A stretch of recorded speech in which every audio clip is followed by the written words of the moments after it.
Welcome to the first Playmakers Rugby Stories. Every Wednesday we'll take you back in time to some of our game's great yarns, told by some of the great characters of the game. Today we start with the 2011 Crusaders.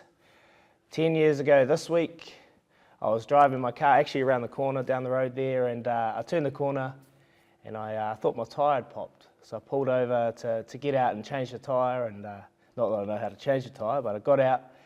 And then I looked in front of me and it looked like there was tidal waves coming towards me. There was power poles falling over. Traffic lights were going everywhere. It was absolutely carnage.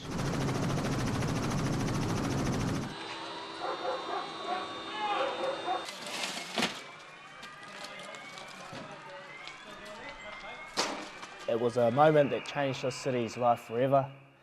Lives were lost, homes were damaged, and people were scared. And amongst them was Richie McCaw.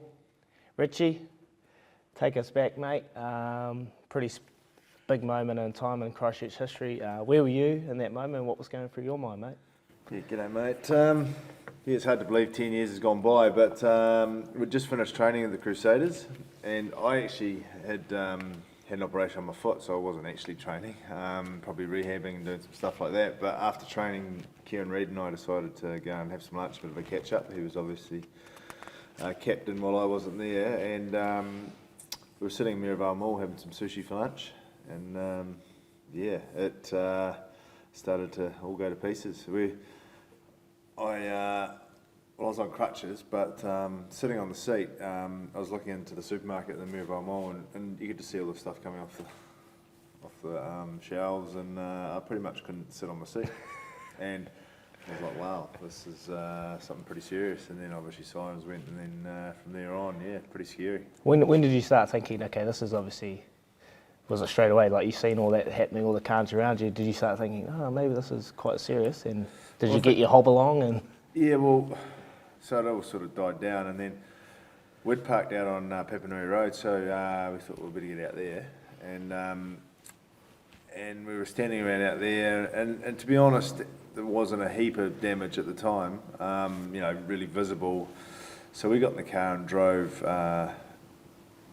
back to Rugby Park initially, and but there's a footage on the news I saw a few days later of, you might have seen a facade that drops, that's quite used a lot, with a dog just getting out of the way and stuff. That was where Rita and I were standing, obviously, just before that. It happened in an aftershock. So sort of after a while, I was like, man, I was just standing there.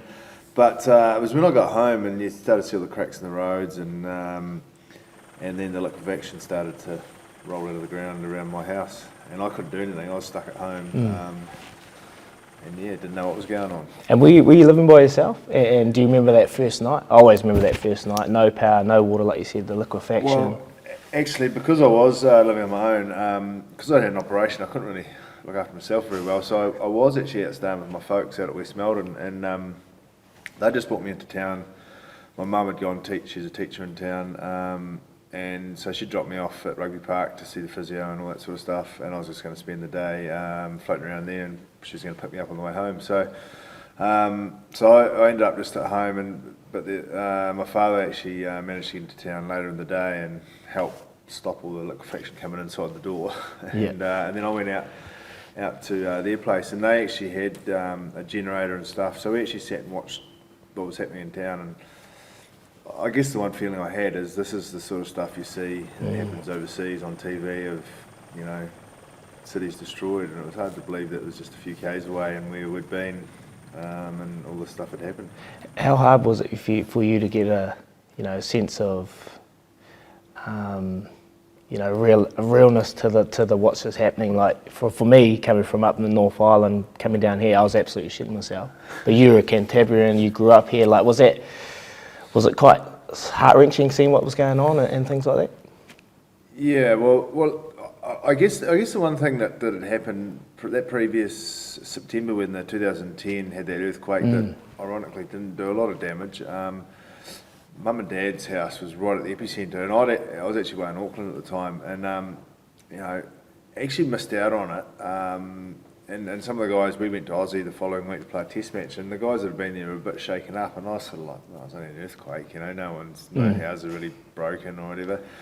My father said he got chucked out of bed. I was like, oh, it's a bit of an exaggeration. But after what happened in 2011, I actually believe him. And, but I think, the thing is, you get through the first bit, but it's every time, and I didn't realise this with all the ones you saw overseas, is you thought it happened and that was it. Whereas it's the thousands of aftershocks that you're not sure whether it's going to be another big one. That's the bit that your heart starts racing and stuff. And I think, put alongside, wondering about whether your houses, with your friends' houses, whether people that are caught in those buildings where obviously people died, all those sort of things.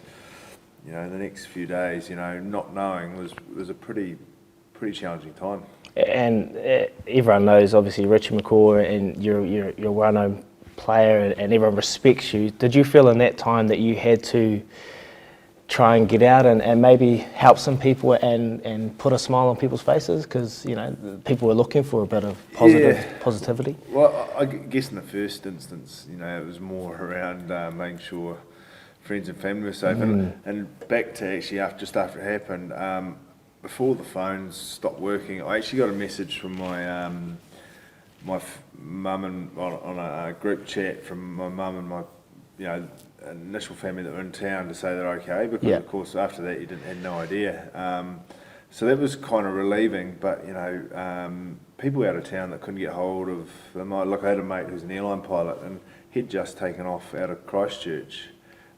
Everything happened, they couldn't come back here, and he didn't know what had happened. Imagine that would have been pretty horrible. But so once it sort of settled down, I guess there was, how do you actually help? I was in crutches, so physically couldn't do a lot. Felt a bit useless, to be fair. But I know, like the Crusader boys ended up helping. Even just down the street. And I think a lot of people did that. You muck in and make sure everyone's all right. And ironically, probably you got to know neighbours and stuff more than you perhaps would have because of that. And I think the thing that I saw was actually the kindness and spirit of what living in the community is all about, and what this community is. People helping out and doing whatever just to make sure everyone was okay, which was pretty cool.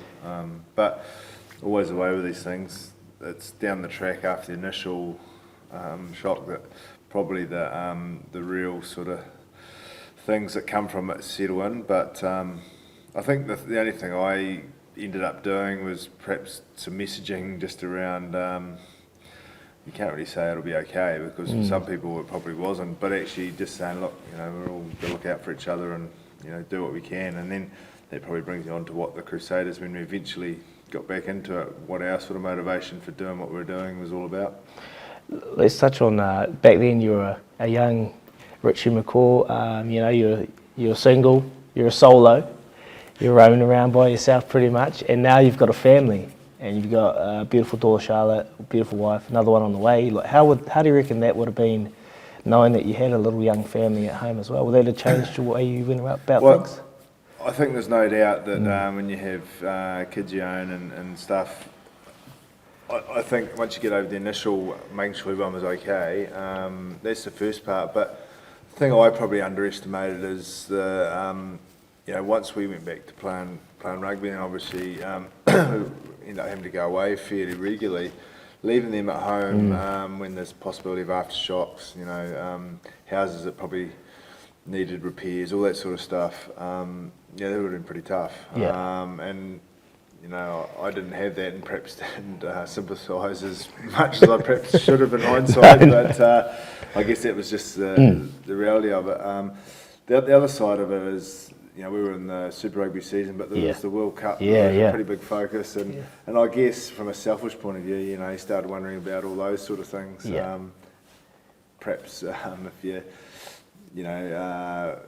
have young kids and stuff, that becomes probably a little bit more secondary to just to focus on those things, and I guess it was just the way it was for me. And was it like, when you look back, and you're obviously a big part of the leadership group, keeping all the players connected to the coaches, to the families, was there a lot of support networks in place for the players with families and the younger players to be able to get through this stage and what's just happened?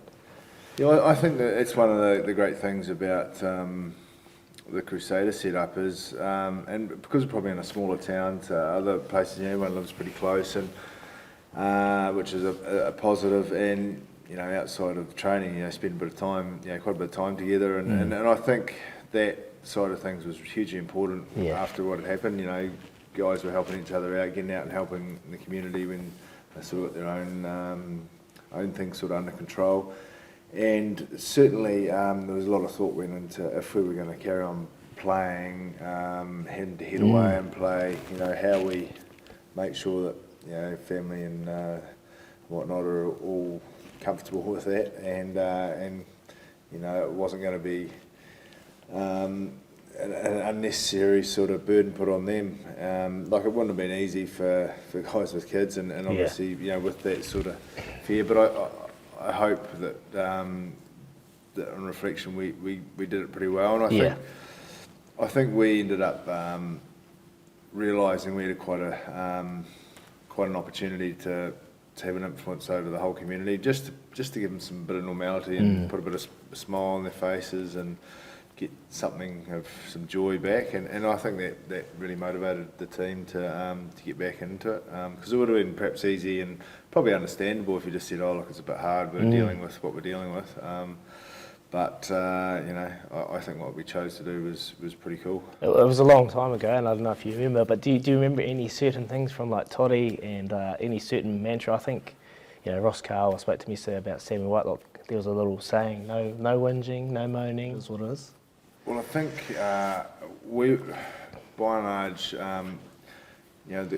the team, we were, I say lucky, but directly affected in terms of people hurt or being caught up in those buildings. Apart from the board member of the Crusaders that most of us knew, which was hugely sad. From the team point of view, there was no real in answer to that question, a lot of people in a lot worse state than all of us. Yeah, for sure. And we sort of felt a responsibility to, I guess, try and get some normality back. And by moaning and whinging about things that perhaps weren't as bad as others, it didn't send a very good message. Not to say that people weren't in a horrible situation, probably rightly so, tearing their hair out, wondering what to do next. But we wanted to not have that. And I think just from a rugby sense, the teams we were playing against, we don't want them to feel sorry for us. They weren't going to feel sorry for us. So, just get on with it. And sometimes when you get backed into a corner, things all against you, that can bring the best out. And I think that's probably one of the things the Crusaders, you look at the early years, their backs were against the wall in those first couple of championships they won, and they came out and probably against the odds did the job. And I think that was the sort of attitude we had in 2011. I look at it as a positive. People talk to me about you having to play away, but for me it was getting to the regions like Nelson, Timaru, and having to play in those regions where they'd never get to see the likes of yourself. That must have been pretty special to be able to share it with those smaller communities as well. Yeah, well, that was one upside to what had happened. There's no doubt about that. And ironically, it made it a little bit tougher for opposition teams. I wasn't just flying to Christchurch and play. Timaru, They had to get a bus down to Timaru or up to Nelson or whatever. So. Probably, if anything, helped us a little bit in that regard. But you're right. They've always, we get great support around the region, and it was one positive they got to see the Crusaders a bit more. Well, you're obviously injured in that first game back post the earthquake, and it was against the Waratahs in Nelson, and it was actually a unique opportunity. We obviously represent the Pike River mines. We're in their strip as well. So do you remember that week and the emotions surrounding, obviously, the earthquake in the Pike River mines? Yeah, well, go back to 2010. We were in Wales with the All Blacks at the time when that happened, and John Sturgeon was the president at the time. He was with us, and obviously he's a West Coaster and understood the mines, and he put a bit of perspective around, or about what was going to mean to that community and how tight it is and how, And so, it was pretty sobering hearing all that, and I guess from a Crusaders point of view, with the West Coast being a part of our region, that was something that we'd planned to do, and then you put on top of it the earthquake just previous, a few weeks previous. Yeah, it made it a pretty emotional day. Ironically, that game I was up there and not playing, obviously, but it was while we were watching the game. I think I was sitting with the coaches. Some messages came through about the Japan earthquake. Yeah.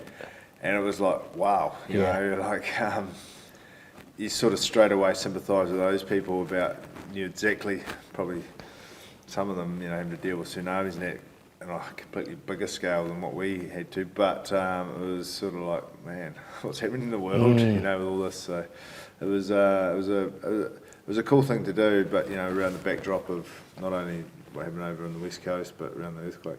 And what was your first game back? Was Force, was it?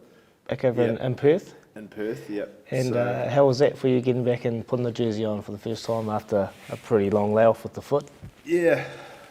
So I remember, because when I actually played that game, scored a couple of tries there, okay? Yeah, good memory than I, did we win? Yeah, we won, mate. 42-30. Scored two absolute blinders. Actually, because Ted actually rang me up, he sent me an email. I was playing terrible before then. He sent me an email and said, this is what you need to do, and I played extremely well after that, so thanks, Ted. Good. Nice to hear that. You got a good memory, eh? Yeah, good memory, mate. I can't play that well. I don't remember the game very well, but it was just good to get back on the field. I think, you know, had all those other challenges, but certainly the challenge of the foot, you know, being a World Cup year, all those sort of things, you know, trying to get myself right. And like even once, you know, because I couldn't really run or do anything, you know, wanted to get in the gym, do all that, but, you know, finding those sort of things to be able to do after the earthquake when Rugby Park was shut for a while. Was it sore? Like, was your foot sore that whole year? Like, that first day back was pretty good. Yeah. Like it felt like it should have. Yeah. It was sort of probably a few weeks after that I started to have a few issues in the game, but I thought I was back into it, fixed, good to go. Ironically, I think I missed the following week with another little niggly injury, but then into it, and then actually from about those couple of weeks later, I started to have a few issues again. I missed a few more games because of it, and ended up a bit of a saga, didn't it? But mate, let's talk about it. Like, your foot's absolutely aching, killing you, and you just get on with it. Yeah. Well, it was. The biggest thing, and this sounds, you know, obviously the World Cup was a big goal, but with the Crusaders, you know, like when you have a bit of a false start, not being able to get going, like desperate to get on the field and get stuck in there. Yeah. But you know, there was all those things going through your head, like, oh, I just want to get this right. You get it right. And you know, just when I thought it was coming right, something else, and you know, the things that fix the first bit perhaps cause the next issues and stuff like that. But ironically, got through to the end of when I played in the semi and the final, felt really good. Yeah. I thought I was over it all. You know, we had a great win in the semi-final in Cape Town, which was a pretty special game to play in. And then we were not far off actually doing the ultimate that year. But from a foot point of view, I was feeling good. Going into the next phase, I was actually thought, I'm over all this and good to go, and it was like that until halfway through the World Cup.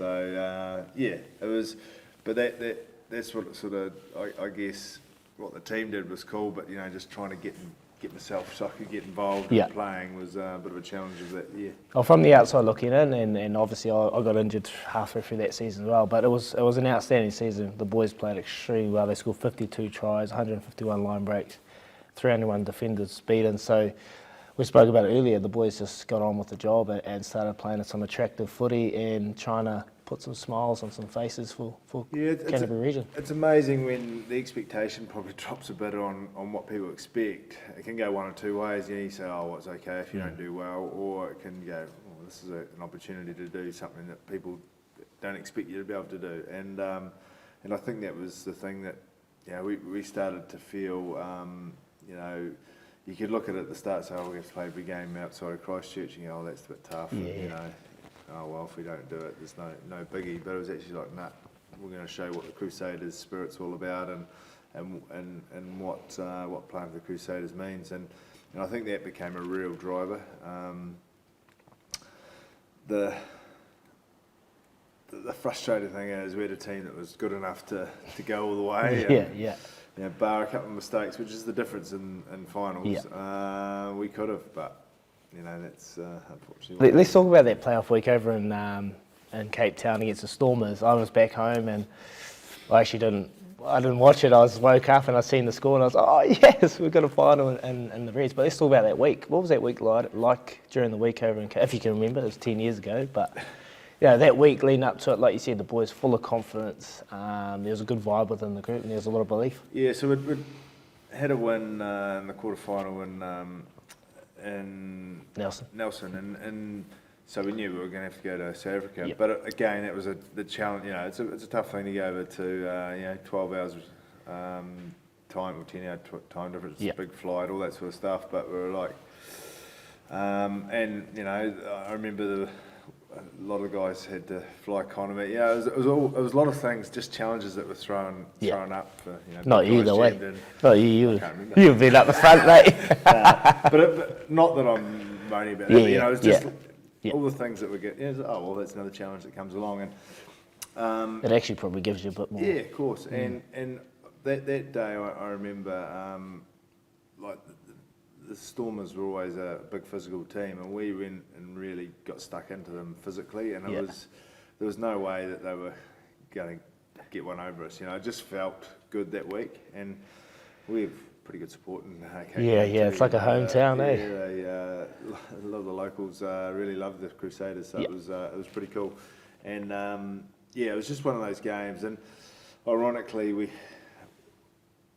I don't know whether it was a subconscious, but maybe we perhaps got to the end of the road there, but we weren't far off in that final. And did it feel like that? Like afterwards, were you think? Well, for me, it was completely different because that was my first game back after a few games, and I was just thankful I'd been able to get through the game in one piece and contributed without being too rusty. And then we and I think for the first half of that final in Brisbane, we were right into it. And bar a couple of opportunities, we could have been well in control.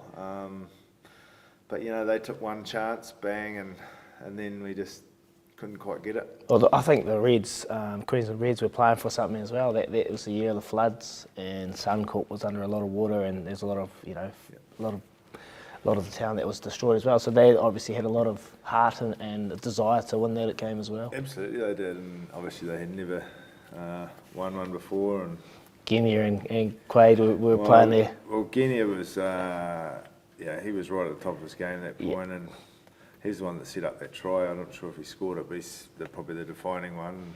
I was probably the one that missed the tackle. I do remember that. Every time I see it, I'm like, oh. Did you? I don't remember that. I didn't miss a tackle, but he went inside probably where I should have been. Oh, no one was catching up, eh? No one. They were fading under. That's probably me doing that. But that's the difference in those games, and again, there's no when the whistle goes, there's no sort of you don't give anything to anyone just because they had a tough time. With you either way, and it was a full on, and it could have been a real fairy tale, but it was what it was. Let's talk about that too. Like, was there a sense of disappointment, but obviously pride and proud of what you guys have done throughout the year? I think there was definitely a bit of both. Like, there was definitely, but we were so close to making it the ultimate sort of fairy tale, if you know what I mean. But as someone said, sport doesn't believe in fairy tales, but I think take away the result, the way the Crusaders had carried themselves and done what was set out to do in terms of actually giving some people of the Crusader region, especially Christchurch, something to actually think about positively about. Was what we were after, and I think we did that pretty well. Mate, I really appreciate your time and sharing your little bit of wisdom and your experiences, and hopefully people have enjoyed this little segment. But tune in every Wednesday. We'll chat to a couple of legends of the game, and they'll tell their own little stories about what's going on.